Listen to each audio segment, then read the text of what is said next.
Welcome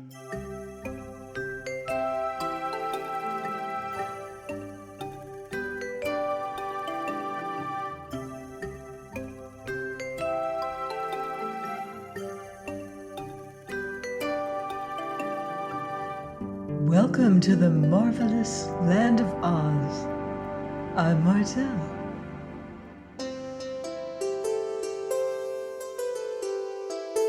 Reading The Patchwork Girl of Oz by L. Frank Baum.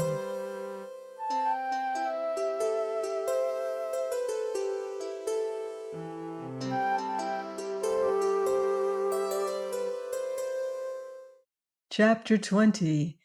The Captive Yoop. As they were preparing to leave, Dorothy asked, "Can you tell us where there's a dark well?"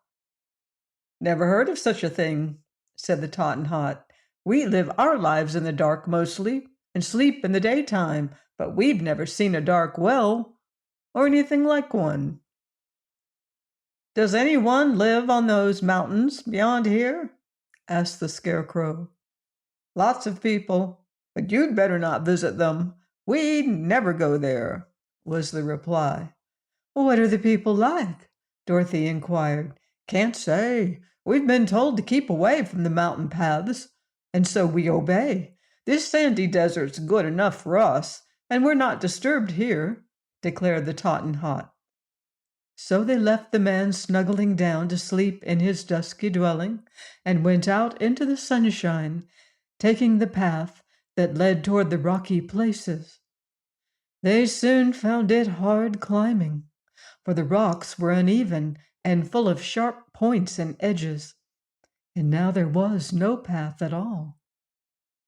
Clambering here and there among the boulders, they kept steadily on, gradually rising higher and higher until finally they came to a great rift in a part of the mountain where the rocks seemed to have split in two and left high walls on either side. "Suppose we go this way," suggested Dorothy. "It's much easier walking than to climb over the hills." "What about that sign?" asked Ojo. "What sign?" she inquired. The Munchkin boy pointed to some words painted on the wall of rock beside them, which Dorothy had not noticed. The words read, "Look out for Yoop." The girl eyed this sign a moment and then turned to the Scarecrow, asking, "Who's Yoop? Or what is Yoop?" The straw man shook his head. Then she looked at Toto, and the dog said, "Woof." "Only way to find out is to go on," said Scraps. This being quite true, they went on. As they proceeded, the walls of rock on either side grew higher and higher. Presently they came upon another sign which read, "Beware the Captive Yoop." "Why, as for that," remarked Dorothy, "if Yoop is a captive, well, there's no need to beware of him. Whatever Yoop happens to be, I'd much rather have him a captive than running around loose." "So would I," agreed the Scarecrow with a nod of his painted head. "Still," said Scraps reflectively, "Yoop de hoop de loop de goop, who put noodles in the soup? We may beware, but we don't care, and dare go where we scare the Yoop." "Dear me, aren't you feeling a little queer just now?" Dorothy asked the Patchwork Girl. "Not queer, but crazy," said Ojo. "When she says those things, I'm sure her brains get mixed somehow and work the wrong way." "I don't see why we are told to beware the Yoop, unless he is dangerous," observed the Scarecrow in a puzzled tone. "Never mind, we'll find out all about him when we get to where he is," replied the little girl. The narrow canyon turned and twisted this way and that, and the rift was so small that they were able to touch both walls at the same time by stretching out their arms. Toto had run on ahead, frisking playfully, when suddenly he uttered a sharp bark of fear and came running back to them with his tail between his legs, as dogs do when they are frightened. "Ah," said the Scarecrow, who was leading the way, "we must be near Yoop." Just then, as he rounded a sharp turn, the straw man stopped so suddenly that all the others bumped against him. "What is it?" asked Dorothy, standing on tiptoes to look over his shoulder. But then she saw what it was and cried, "Oh!" in a tone of astonishment. In one of the rock walls, that at their left, was hollowed a great cavern, in front of which was a row of thick iron bars, the tops and bottoms being firmly fixed in the solid rock. Over this cavern was a big sign, which Dorothy read with much curiosity, speaking the words aloud that all might know what they said. "Mr. Yoop, his cave, the largest untamed giant in captivity, height 21 feet, and yet he has but 2 feet, weight 1,640 pounds, but he waits all the time, age 400 years and up, as they say in the department store advertisements, temper fierce and ferocious, except when asleep, appetite ravenous, prefers meat people and orange marmalade. Strangers approaching this cave do so at their own peril. P.S. Don't feed the giant yourself." "Very well," said Ojo with a sigh. "Let's go back." "It's a long way back," declared Dorothy. "So it is," remarked the Scarecrow, "and it means a tedious climb over those sharp rocks. If we can't use this passage, I think it will be best to run by the giant's cave as fast as we can go. Mr. Yoop seems to be asleep just now." But the giant wasn't asleep. He suddenly appeared at the front of his cavern, seized the iron bars in his great hairy hands, and shook them until they rattled in their sockets. Yoop was so tall that our friends had to tip their heads way back to look up into his face. And they noticed he was dressed all in pink velvet, with silver buttons and braid. The giant's boots were of pink leather and had tassels on them, and his hat was decorated with an enormous pink ostrich feather, carefully curled. "Yo-ho!" he said in a deep bass voice. "I smell dinner." "I think you are mistaken," replied the Scarecrow. "There's no orange marmalade around here." "But I eat other things," asserted Mr. Yoop.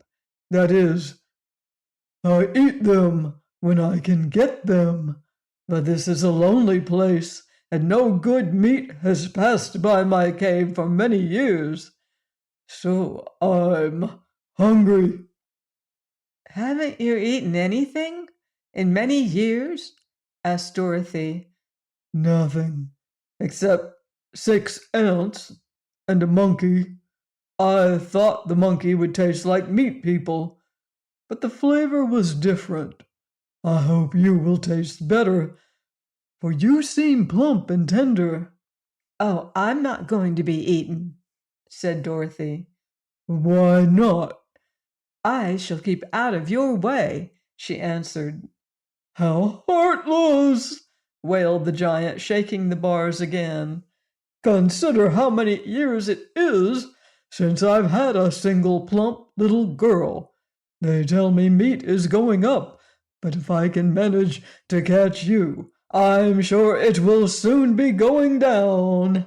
And I'll catch you if I can." With this, the giant pushed his big arms, which looked like tree trunks, except that tree trunks don't wear pink velvet, between the iron bars, and the arms were so long that they touched the opposite wall of the rock passage. Then he extended them as far as he could reach toward our travelers, and found he could almost touch the Scarecrow, but not quite. "Come a little nearer, please," begged the giant. "I'm a scarecrow." "A scarecrow? Bleh. I don't care a straw for a scarecrow. Who is that bright-colored delicacy behind you?" "Me?" asked Scraps. "I'm a patchwork girl, and I'm stuffed with cotton." "Dear me," sighed the giant in a disappointed tone. "That reduces my dinner from 4 to 2. And the dog. I'll save the dog for dessert." Toto growled, keeping a good distance away. "Back up," said the Scarecrow to those behind him. "Let us go back a little way and talk this over." So they turned and went around the bend in the passage, where they were out of sight of the cave, and Mr. Yoop could not hear them. "My idea," began the Scarecrow when they had halted, "is to make a dash past the cave, going on a run." "He'd grab us," said Dorothy. "Well, he can't grab but one at a time. And I'll go first. As soon as he grabs me, the rest of you can slip past him out of his reach, and he will soon let me go because I'm not fit to eat." They decided to try this plan, and Dorothy took Toto in her arms so as to protect him. She followed just after the Scarecrow. Then came Ojo, with Scraps the last of the 4. Their hearts beat a little faster than usual as they again approached the giant's cave, this time moving swiftly forward. It turned out about the way the Scarecrow had planned. Mr. Yoop was quite astonished to see them come flying toward him, and thrusting his arms between the bars, he seized the Scarecrow in a firm grip. In the next instant he realized, from the way the straw crunched between his fingers, that he had captured the non-eatable man. But during that instant of delay, Dorothy and Ojo had slipped by the giant and were out of reach.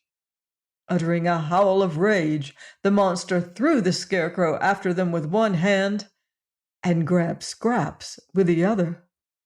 The poor Scarecrow went whirling through the air, and so cleverly was he aimed that he struck Ojo's back and sent the boy tumbling head over heels, and then he tripped Dorothy and sent her also sprawling upon the ground. Toto flew out of the little girl's arms and landed some distance ahead, and all were so dazed that it was a moment before they could scramble to their feet again. When they did so, they turned to look toward the giant's cave, and at that moment the ferocious Mr. Yoop threw the Patchwork Girl at them. Down went all 3 again in a heap, with Scraps on top. The giant roared so terribly that for a time they were afraid he had broken loose, but he hadn't. So they sat in the road and looked at one another in a rather bewildered way, and then began to feel glad. "We did it!" exclaimed the Scarecrow with satisfaction. "And now we're free to go on our way." "Mr. Yoop is very impolite," declared Scraps. "He jarred me terribly. It's lucky my stitches are so fine and strong, for otherwise such harsh treatment might rip me up the back." "Allow me to apologize for the giant," said the Scarecrow, raising the Patchwork Girl to her feet and dusting her skirt with his stuffed hands. "Mr. Yoop is a perfect stranger to me, but I fear, from the rude manner in which he has acted, that he is no gentleman." Dorothy and Ojo laughed at this statement, and Toto barked as if he understood the joke, after which they all felt better and resumed the journey in high spirits. "Of course," said the little girl when they had walked away along the passage, It was lucky for us the giant was caged, for if he had happened to be loose, perhaps in that case, he wouldn't be hungry anymore, said Ojo gravely. Please join me next time for more magical adventure here on the marvelous Land of Oz. Goodbye for now. See you in Oz.